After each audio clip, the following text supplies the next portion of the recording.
जय जय श्री राम, जय जय श्री राम। माँ तारा की, माँ तारा की हर हर।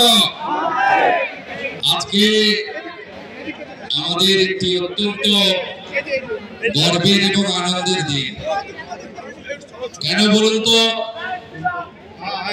500 বছরের যে লড়াই,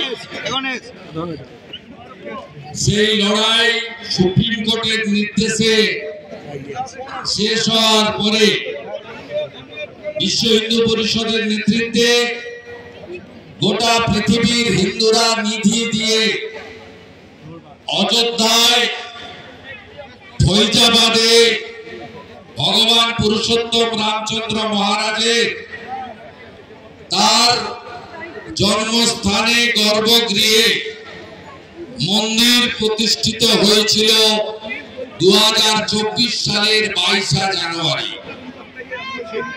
এই মন্দির, তার অতীত ইতিহাস আপনারা জানেন।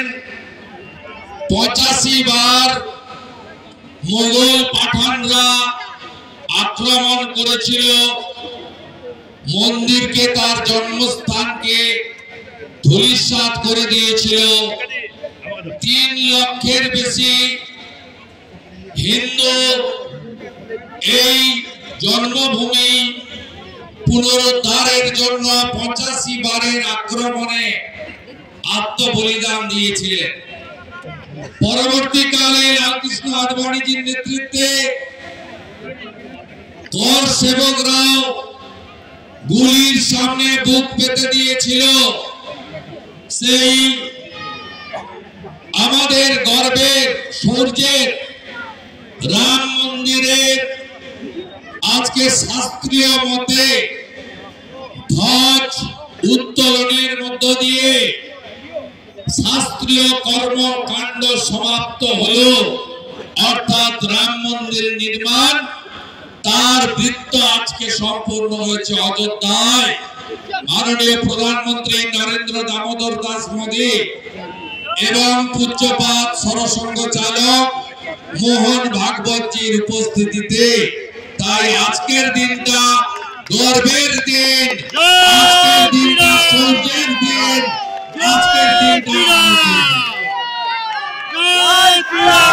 আর আজকের দিনে আজকে এই রাম মন্দিরের বিরুদ্ধে কত রাজ্যের মুখ্যমন্ত্রী মিছিল করেননি। 2024-এর 22 জানুয়ারি মমতা ব্যানার্জি রাম মন্দিরের বিরুদ্ধে উদ্বোধনের দিন মিছিল করেছিল। ছি মমতা, ছি ছি মমতা, ছি। আজকের এই কর্মসূচিতে আপনারা দলে দলে যোগ দিয়েছেন। শুধু আপনারা নন, রাস্তার দুদিকে সাঁইথিয়া শহর ভয় কাটিয়ে রক্তচক্ষুকে উপেক্ষা করে তারা বেরিয়ে এসে হাত নেড়ে নমস্কার করে হাসি মুখে ভারতীয় জনতা পার্টির গৈরিক সেনাদের এই মিছিলকে বরণ করে নিয়েছেন। তাই আমি সকলকে, আমার দেবতুল্য কার্যকর্তা, সাঁইথিয়ার জনতা, জনগণ, গণদেবতা জনার্দনকে আমি আমার অন্তর থেকে শ্রদ্ধা জ্ঞাপন করি।